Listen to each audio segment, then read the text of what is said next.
Hey there, it's Kay, and thank you so much for joining me for today's budget video where I'll be sharing with you guys my debt snowball update for the end of April 2021. But before I get started, I just want to give a huge shout out to my returning subscribers.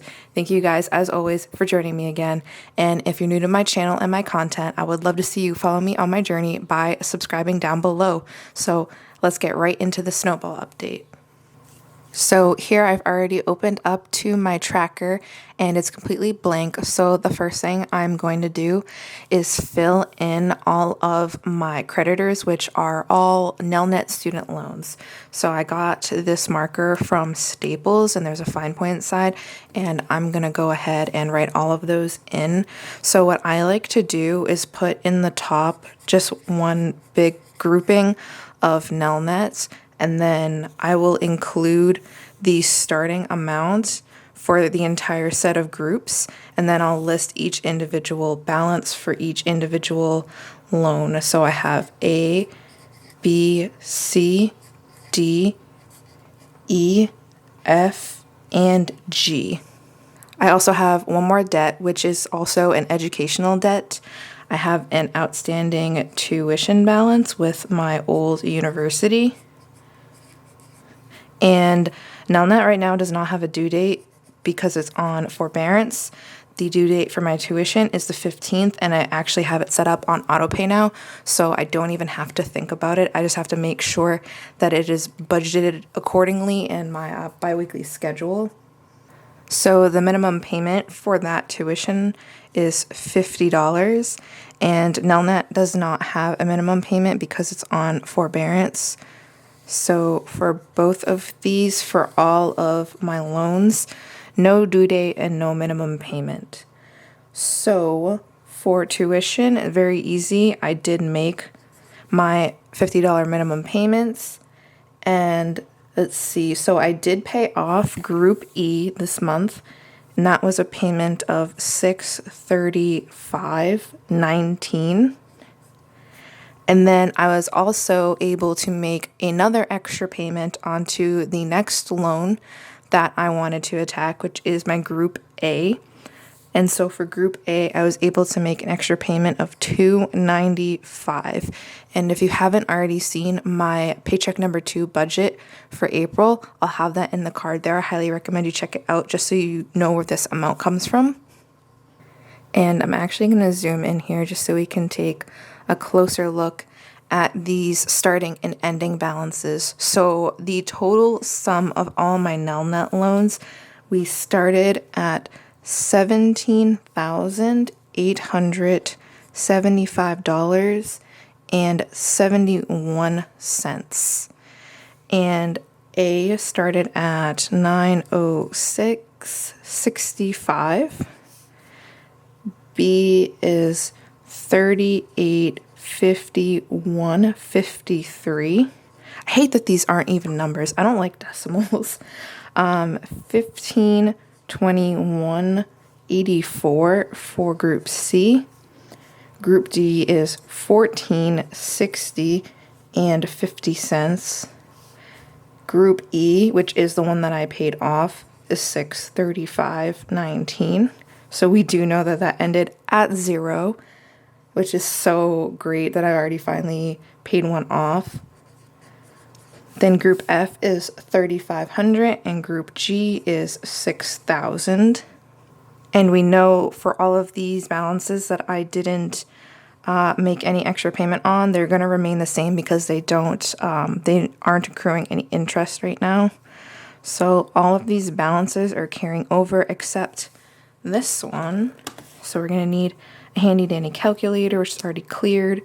906.65 minus 295 leaves 611.65, which I think I'll be able to I think I should be able to pay that off in May, actually. I think it'll be a tight squeeze, but I actually do think it'll be possible. So I'm going to go ahead really quick and add up these balances here, and we'll be able to find out what the ending balance is for my total sum of Nelnet loans.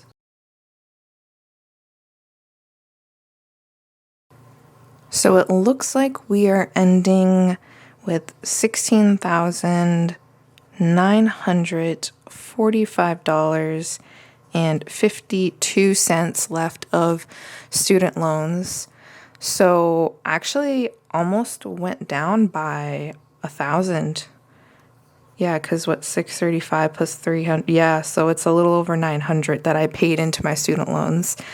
And then starting balance on my tuition was $10,450, and I made a $50 payment. It doesn't get interest, so I'm at $10,400 even for that. So now I'm going to go ahead and grab totals for everything down here. So minimum payment was only $50 for everything. Actual payments, we had $295 plus $635.19 plus $50.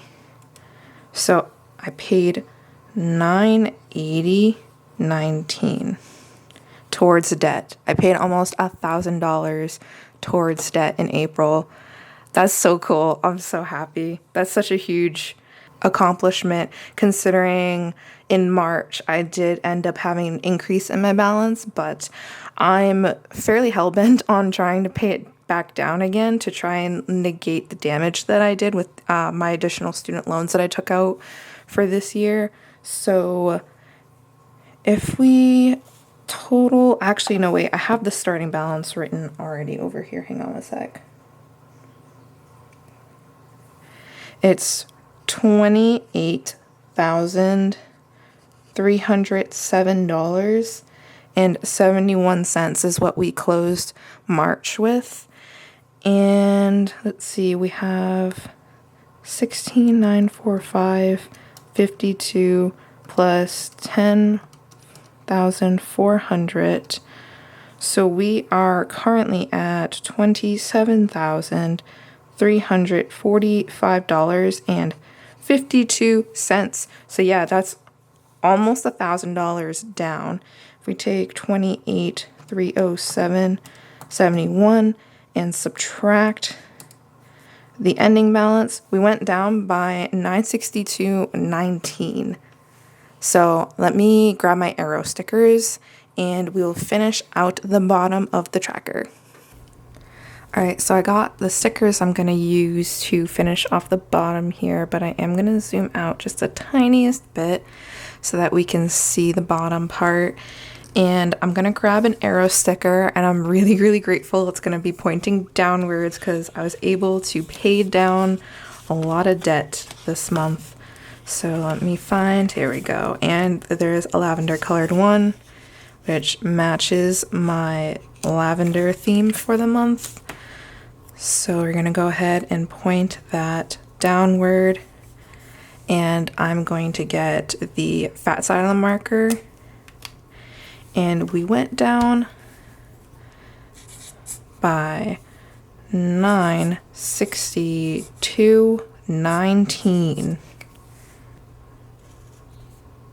Alright, I've been trying to bold these numbers out, and unfortunately, I guess I've decided I'm not a fan of the wide side of this marker.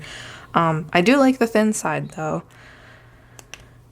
So let me go ahead back to the fine side, and we're gonna forecast my payoff plan for the next 2 upcoming months, which would be May and June, and I don't have May on this sheet, so let me go grab a different sheet. So I grabbed a pink sheet, which will actually kind of match my pastel vibe a little bit better. So we need May and June.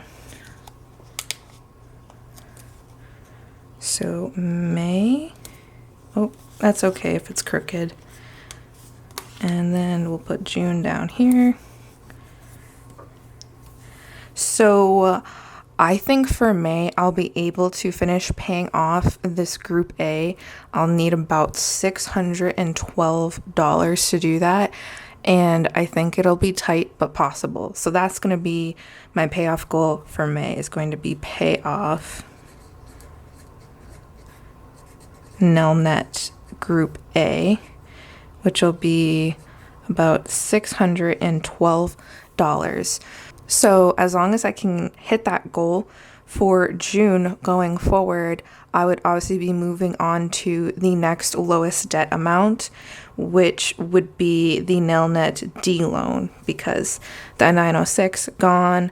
Next in line is 1460, that amount. So we'll pay towards Nelnet D. And I'm thinking I could probably squeeze 500, but let me backtrack to the original plan because now I know I'm a month ahead.